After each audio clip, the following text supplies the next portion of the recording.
E a gente tem que respeitar sempre a perícope. A perícope é a unidade do texto conversando com o próprio texto. É você pegar um versículo e ele conversar com o que vem imediatamente antes e conversar com o que vem imediatamente depois, respeitando toda aquela construção do texto como um todo.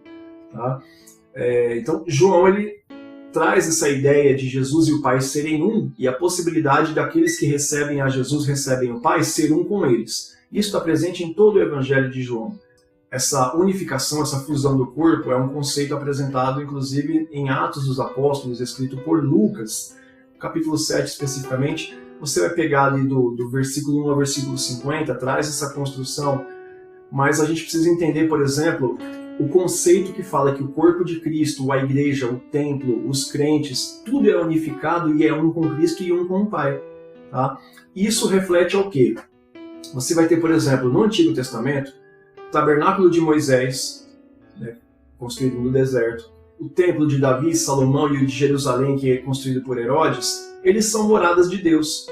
Figurativamente, no Antigo Testamento, Cristo que viria a ser o corpo, né, a saber, a igreja, todos esses templos construídos antes do próprio Cristo, eles traziam a ideia do Cristo, na qual nós habitaríamos com ele, estando dentro dele, e ele sendo morada do Pai. Deus habita em templos feitos por mãos, tem até esse texto, a gente pode falar sobre isso, mas olha que interessante, o Atos capítulo 7, vamos pegar especificamente de 46 a 50, para a gente entender melhor essa assimilação do templo do Antigo Testamento com Cristo, com a igreja, com o Pai. Verso 46. Que achou graça diante de Deus e pediu que pudesse achar tabernáculo para o Deus de Jacó.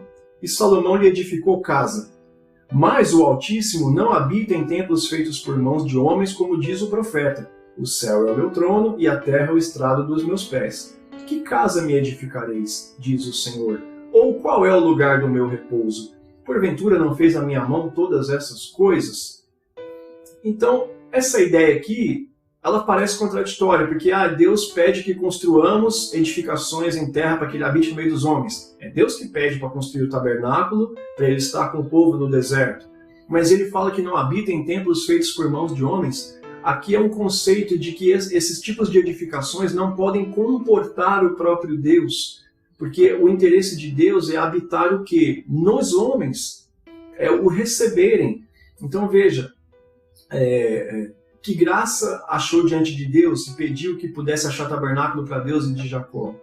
E Salomão edificou casa para Deus. Mas o Altíssimo não habita em templos feitos por mãos de homens, porque é Deus quem constrói todas as coisas. Então Deus habita em quem? Nos homens, que é a ideia defendida por Paulo, em comunhão com a ideia de João, em comunhão com a ideia de Cristo. Né? Então, os templos do Antigo Testamento, eles serviam principalmente para quê? Para ser o local de você ouvir a leitura da Torá, você fazer sacrifício pela expiação dos pecados. Tudo isso apontou para Cristo, que era depois o quê? O templo vivo, a pedra angular, a rocha fundamental. Essa rocha a qual ele se refere conversando com Pedro. Tu és Pedro, que do grego é Petros, pequena pedra, mas Cristo é a Petra. Ele é a pedra sobre a qual edificaria a igreja. Contrariando os irmãos católicos, Pedro ali ele não é a rocha fundamental na qual se edifica a igreja e é o primeiro Papa. Jesus está usando ali um jogo de palavras escritas em grego, tem essa ideia. Você é Pedro, uma pedra pequena, mas eu sou a pedra fundamental. Sobre esta pedra, Cristo falando de si mesmo, seria edificada a igreja. E as portas do inferno não prevaleceriam sobre a igreja, que aí as portas do inferno é o Hades, né? A condição de morte não invalidaria o fato de você ser igreja mesmo depois de morto.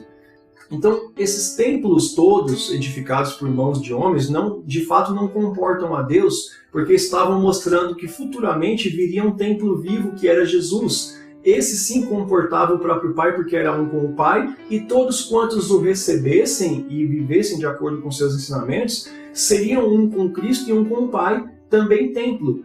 Paulo diz isso: acaso não sabeis vós que sois templo do Espírito Santo, e o Espírito de Deus habita em vós? E a Paulo até fala, você pode pegar o teu corpo, que é templo, e compartilhar esse corpo com prostituta? Não pode. Então é interessante a gente ver o propósito dos templos no Antigo Testamento. De fato não poderiam comportar a Deus, porque não poderia depois dizer assim, Deus é um com o templo de Salomão, Deus é um com o templo de Jerusalém. Não, mas Deus é um com o Filho, Cristo. e Deus é um conosco. Quando nós aceitamos a Ele, somos templo, somos as pedras vivas. Esse conceito todo é construído dentro de João, mas vem em comunhão com o que Jesus ensinou sobre Ele e o Pai serem um e nós sermos um com Ele, presente também aqui. E Paulo também defendeu essa mesma ideia. Então esse templo, essa casa de meu Pai, é o próprio Cristo. Cristo é a casa de meu Pai, as moradas somos nós, Cristo é um com o Pai, logo o Pai está com Ele, Ele está com o Pai, que é o que Ele diz. E se nós estivermos com Cristo, aí é o que Ele diz no capítulo 14, nós seremos um com Ele e Ele voltará e nos levará para si mesmo. Ele vai voltar não para levar a gente para a casa de meu Pai, não para levar a gente para o lugar que Ele preparar, mas Ele vai voltar para nos levar para si mesmo. Ele está dizendo, esse lugar que eu vou preparar para vocês, sou eu mesmo. Mas Ele está dizendo que Ele vai preparar Ele mesmo? Sim, porque Ele diz isso quando ainda é corpo físico e mortal, que sente fome, sede e sono.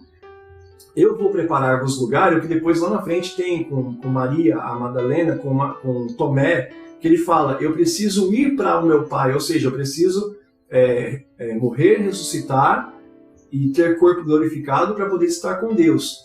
A partir do momento que ele tem um corpo glorificado e não é mais um corpo físico, conforme a gente conhece pelas leis da biologia, ele é um com o Pai que é Espírito e nós também podemos ser um com ele. Então quando ele fala, vou preparar-vos lugar, ele fala isso na ceia antes da morte. Eu preciso ir, ser entregue por vocês, para que depois de 3 dias eu ressuscite, eu vá para o Pai para ser corpo glorificado. Tanto é que Jesus ele impede que Maria, Madalena e Tomé toquem o corpo dele antes dele ir para o Pai e ter esse lugar preparado e ser corpo glorificado de fato. Porque Jesus, quando ele ressuscita, antes dele subir ao céu, ele ainda come um churrasco de peixe com o pessoal na praia. Ele é ele é visto fisicamente, pelas pessoas. Então esse vou preparar-vos lugar, eu preciso morrer, ressuscitar e ir para Deus no céu, e aí passar por todo esse processo que acontece em Apocalipse 4 e 5, que aí a carta de Apolo aos Hebreus, ela fala sobre como Jesus ele vai e deixa de ser expiação para começar a ser o sumo sacerdote. Né? Inclusive Hebreus fala que tudo que acontece no Antigo Testamento é sombra das coisas que viriam se testificar em Jesus. Isso é o preparar lugar. É Jesus ter o seu corpo não mais físico, mas glorificado. E aí quando ele voltar, ele vai nos levar para ele mesmo. O ele mesmo, ele é o lugar que ele foi preparar. Entendeu? Isso pode não estar ficando muito claro para você agora, né? Mas os templos físicos, esses templos físicos, eles passam a ter outro propósito depois da nova aliança. Depois da morte de Jesus, os templos eles não são mais morada de Deus, os físicos. Eles são reunião de Deus para salvação dos pecadores, para ensinamento da lei, para cânticos de adoração a Deus. Mas cada um de nós é templo com Cristo. Tá? Mas assim, aí isso não pode servir de argumento para defender desigrejados, em nenhuma possibilidade.